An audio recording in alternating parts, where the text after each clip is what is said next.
Ladies and gentlemen, and welcome to our continued Fallout 4 playthrough. This is going to be a very special episode. I think that this episode has gotten quite high in a number count. We're somewhere around episode 115 or so. And so I just wanted to use this episode to provide a welcome for anyone who's just coming across this series for the first time and checking it out. Because I know it can be daunting to go back to the start, so maybe just want to catch up with where we are right now. I thought I'd take this opportunity to kind of show you a little bit of the world, kind of where we're at, the kind of mods that we have running, and the kind of philosophy. Oh my god, we're coughing. And the kind of philosophy that we have in our playthrough here. So, as you saw from the title, this is the ultra modded playthrough. We are currently sitting at about 260 mods right now. My philosophy with the mods, basically, is I want to create as realistic of a playthrough as I possibly can. So, I use the mods to enhance the Fallout 4 vanilla experience, but I don't want to take away from it too far or create something that's totally out of the ordinary or unusual. So we have lots of visual mods, we have lots of things adding new things to our settlements. We have lots of weapon mods. The weapon mods aren't going to be anything that's super out there, but things like the 32 cal pistol. I think we have one in our inventory right now. This is from Fallout 3 right here, and we added it with that mod pack of weapons from Fallout 3. So things such as this, are going to add some good detail and depth into the game. I haven't added any mods that are going to break the game or make things completely unbalanced. No weapons that are just completely OP or anything like that. No ways to just farm resources. Pretty much the whole game is exactly the same. We are playing on a modified version of survival mode. So you'll see we're in survival. We have two changes. I know people say these are the two biggest changes. These are the two biggest things in survival mode. Excuse the coughing that we took. I'm a little bit sick right now. That we took away. So first of all, we can fast travel. And the second thing is that we can save. We have a quick save item. All I do is click 1 on my pad, and we can, or F1, and we have a little save, which is super nice. Other than that, though, we have damage, we have hunger, we have everything else exactly as intended. Let's look at our mod config slide here. And we did this with survival options. So, and the other thing is we took off the carry weight reduction. That being said, we still have regular hunger, regular thirst, regular sleep needs, regular disease. The combat we tweaked a little bit. I tweaked the incoming and outgoing damage to triple. So, this makes engagements a lot snappier. Our character right now is level 89. So, when you're engaging enemies at this level, typically the enemies tend to be bullet sponges. They can take forever to down them. Here, the enemies are going to be a big threat still. And you can really drop enemies pretty quickly with that triple incoming and outgoing damage. So, it's pretty exciting story-wise. We still have to travel to CIT. We have yet to take the vertibird up to the Pridwin, although that is something that's going to be fixed. We haven't really explored this area. We've went down this road, but haven't explored much of any of here. We just last episode made our incursion into the Glowing Sea. We have the mod Glowing Sea expanded, adding tons of new and cool locations. So we have lots of mods like that, adding new locations all over the Commonwealth that are lore friendly and don't add anything game breaking. Haven't been over here yet. And we just cleared this last episode. Sorry, this was like 2 or 3 episodes ago here. So there you have it. I wanted to give a mod to the Commonwealth that added a little bit more greenery. I didn't want it to be a lush jungle, but I really liked the balance that this mod gave us right here, adding this greenery. Everything still looks kind of washed out and destroyed, but at least there's some life that's come back into the Commonwealth. Let's go ahead and travel up here. We do have some issues here. I just uninstalled and re-enabled all the mods. New water textures here. Just generally giving the game a visual overhaul to bring it back to the state where you think you would want it to be. So I'm enjoying, the trees and pines are still blasted, but at least there's a little bit of vegetation. I'm a big settlement builder. If you enjoy watching my episodes here. Oh, damn, Amelia. She's pulling out her gun. I was like, there's something out there. So, we're a big settlement builder. Love building settlements. Love fortifying them. I'm working on Sanctuary right now, so we love getting those crafting materials. Everything is floating there for some reason. Again, something visual we're going to have to fix just because I just uninstalled and reinstalled all of the mods. There we go. Everything's rendering in very nicely. Right now, we're running with 2 weapons. We have the plasma. I found this legendary plasma rifle right here, which is the 2-shot effect, which of course is absolutely brutally effective. And with that triple damage, I mean, it just smokes enemies. That's our 1 slot, and our 2 slot, we have a 2-shot grenade pistol. So the grenade pistol is from Fallout Tactics, I believe, and it usually shoots out a 40mm grenade round. We'll shoot off one right now, but this is a 2-shot, so we actually get 2 rounds with this thing. Oh my god, there we go. Beautiful animation. Didn't even hear him land. Very cool. So that's what we're running with, but when we find some other guns, I do want to transition over. One of the big power armor mods that we're running with is some assembly required. Basically, the philosophy around this was, do you ever feel like, you know, the power armor in Fallout 4 wasn't a true tank? You feel like bullets should just be ringing off you, but, you know, you're not having that much of a, you know, it's not giving that as much protection as you might expect. Well, this mod transforms power armor into a walking tank, but makes acquiring power armor much rarer. We're level 89, and we've only found 2 power armor frames. That's it. So power armor is extremely, extremely rare. And it also changes that at the Museum of Freedom, you get 1 frame and like 1 or 2 pieces of T45, and that's it. Or 1 or 2 pieces of Raider, that is. So enemies in power armor are much stronger. It's much, much harder, excuse me, to... I'm going to take some antibiotics for that. I actually might have some gutworm.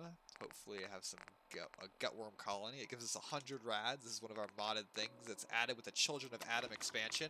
So it gives you tons of rads, but fixes your illnesses. Oh my god, and can be cured for not too much. So really quick, this is our workshop house. This is where we store everything.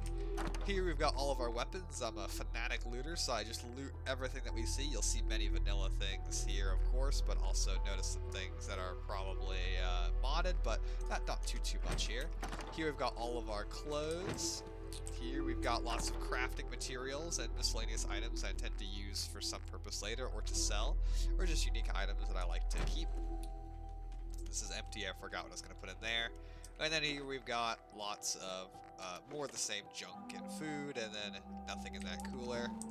Over here we've got a list of all of our legendary apparel items. Actually, it should be all of our legendary items overall, but I'm low-key not very good at keeping that up. Our logs were taken all we can. Oh, excuse me, Kate. We're looking a little way down. Here's another weapon that I think is kind of cool to show off. Again, this really just shows kind of my philosophy with the mods here. We've got the crude blowback, which is a cut weapon from Fallout 4. As you can see, it's a crappy looking pipe type gun. Absolutely gorgeous, you know, fully moddable. It's something that's good at early game, and I just love seeing raiders and all kinds of other enemies get kitted out with all of these new weapons, because it adds just a lot of life and interesting things into the world. Gunfights are always going to be unusual. You've got all these new armors and new apparels and new weaponry coming into the fray. So with 260 mods, definitely things can get a little bit different and a little bit hectic. And here we have a lot of our grenades, which you've kind of carefully hoarded over time. So real quick, we'll just go ahead and sort. Last episode we went out. I believe it was the last one where we went to here, this region, and cleared all this out. So we've got lots of gear to drop off. So I'll kind of show you the process by which we do that. We go ahead and drop off all of these things into our weapons chest. We try to keep that for that separate box. Put these away. Sometimes I forget and puts away something wrong by accident. Actually, I'm going to keep some of these just so I can show you guys some of the other things that we have available. Little riot shotgun, varmint rifle. Get rid of those. That's vanilla. Oh, here we go. Got a couple more cool weapons to show you. Let me just throw these grenades into the box. Alright. The classic hunting rifle, added from Fallout 3. Just, again, classic hunting rifle, completely moddable. Let's show you, again, nothing super particularly cool about these. The varmint rifle from Fallout New Vegas. Now, the thing about there we go, these are all on the leveled list, of course. The thing about the varmint rifle, or, well, more so the things from Fallout 3, I didn't want to take, or sorry, New Vegas. I don't want to take everything from New Vegas over to here because I think some things are meant for the East Coast, some things are meant for the West Coast, so we don't have a mod like that one mod, Wasteland Imports, that adds everything, like Cat Eye and all the other drugs and all the food. We don't have that. I'm not adding Cazadors to the Wasteland. You know, nothing silly like that. But lots of things from Washington, D.C. would naturally be in the Boston area, so we have lots of mods that are bringing those things back. Although, some things like the varmint rifle are making an appearance. Here's another cool gun here, the crank shotgun. It shoots, and you'll just revolve the whole chamber around. Pretty exciting. Again, just a low-tier gun, but something pretty cool. Again, we didn't add too many super high-tier weapons into the Commonwealth because it's just a little bit unfair to the overall game. And you've seen us, if you've stuck with the playthrough, you've seen us use a lot of these here. Let's go into our apparel. Lots of new apparel, like all of the Raider gear from Fallout 3 and stuff like that has been added into the leveled list. We just kind of see the Psychotic and the Sadist armor. I'm sure you guys remember that from that game. There we go, perfect. Let's throw that VATS enhanced chest piece over here. Perfect. Grab our guns. There we go, perfect. And we'll eat a little bit. We have some animated eating, as you can see. It's gonna make us cough probably because the food is terrible. There we go. Nope, we're actually good. Oh my god. Okay, so you know, eating clean food is gonna make you not hack and cough quite as much. So just another little bit of a realism thing. Look, we have 90 dirty water, and right now we're gonna go over. It's really good to farm dirty water. So by doing this, it's going to take all the junk in our inventory that, you know, any bottles that could potentially be used, it's going to auto sort them into purified water. So, you know, we love purified water because we can sell it, but I also sometimes need to make a run by the streams and grab all of the dirty water up as well. As you can see on our character and other characters, we have visible holstered weapons. Unfortunately, ours is kind of clipping through our backpack, which is a bit unfortunate, but even Trash Can Carla has got the strap on her. We also have Wasteland backpacks. This is a mod that adds 14 unique backpacks into the Commonwealth, from a postman's satchel to whatever we have here, and I'm sure there's better ones still to find. So 14 completely legendary, completely unique backpacks to roam around and discover. Other mods that we have add new variants of super mutants that add some of the Capital Wasteland colored super mutants, some of the Capital Wasteland type behemoths. We've got mods increasing the variety of raiders. We've got mods that increase the variety and types of ghouls. Pretty much the entire experience is more in depth. We have many mods such as Conquered Expanded. We've already been through that completely. Lexington Expanded, been through that. But some other mods like Glowing Sea Expanded we haven't fully explored, which are basically just going to add tons of new interiors to existing buildings. Again, nothing crazy new, but just interesting things to discover within those structures. Let's go through our junk here. We have any mods? No. Ammo has weight, of course, since we are playing vanilla, quote-unquote vanilla survival, if you will, in that way. Let's go ahead and drop our junk off here. We've got a ridiculous amount of junk that we keep so that we can drop it all off. Everything that I'm not dropping in here is probably going to be used for a crafting recipe. Not necessarily because it's critically needed, but, you know, just it's something that's valuable that you can use at any time. I do want to build a warehouse at some point using OCD cleaner, so we're saving some of that, this, and this, so we can put in the warehouse, because those are just nice things you can stack up. So we've been storing this up for quite a while. I think creating a warehouse might come soon. We'll put that in the warehouse too. We've got quite the stockpiles of some of these items at this point. As you can see, we're still terribly over encumbered, although excuse me, our encumbrance is very, very high. And that's just because of the way that we play the game. We just loot everything that we see, so we always tend to come back over encumbered, despite the fact that we've ranked up pretty much all of our perks in that capacity. Speaking of which, we have a mod called Advanced Perks, which is going to essentially add a new rank to almost every perk in the game for more late game specialization, if you will. So for example, Rifleman has 5 ranks, 20% more damage each time. This adds the classic 6th rank to that, so you can do 120% more damage. That applies to the Gunslinger, that applies to all of the different, there we go, put all those away. There we go. All of the different varieties of perk, and I can kind of show you. It's just nothing that's completely crazy, but that definitely lets you further specialize and further spend your perks in whatever category you're trying to get to. Let's see, let's check out our perk chart here. So for example, there's Enduring to Gun Nut, and just once you invest in all 4 ranks, now you can do 15% more damage with guns. We have this at 80%. This past the max, right? Oh, sorry, 60% more damage, right? So we'll go down. So you can see it just adds a higher level requirement, 54 to 41, and you can just do more damage. It's just proportional. It's not super over the top, and pretty much every category has something like this. Like this adds another rank of strong back for 50% less action points. Nothing new on that one. This is the last level here. Double damage, twice as big explosions, but again, there's the appropriate perk requirement to do that there. So, definitely a mod that I really enjoy, because you can just kind of further specialize your character. I do really need to try to find the railroad. That would be good, so that we can get some ballistic weave going, because that will really increase our durability. So you can see we completed quite a lot of quests. Yes, quite a few here. But of course, it's we are in part 130 something of our 115, 120, somewhere like that of our playthrough, so we're quite far. So you know, we have some episodes that are just building episodes, just pure building. We just show up. I usually turn the mic off, turn the radio on, and you guys can watch me build.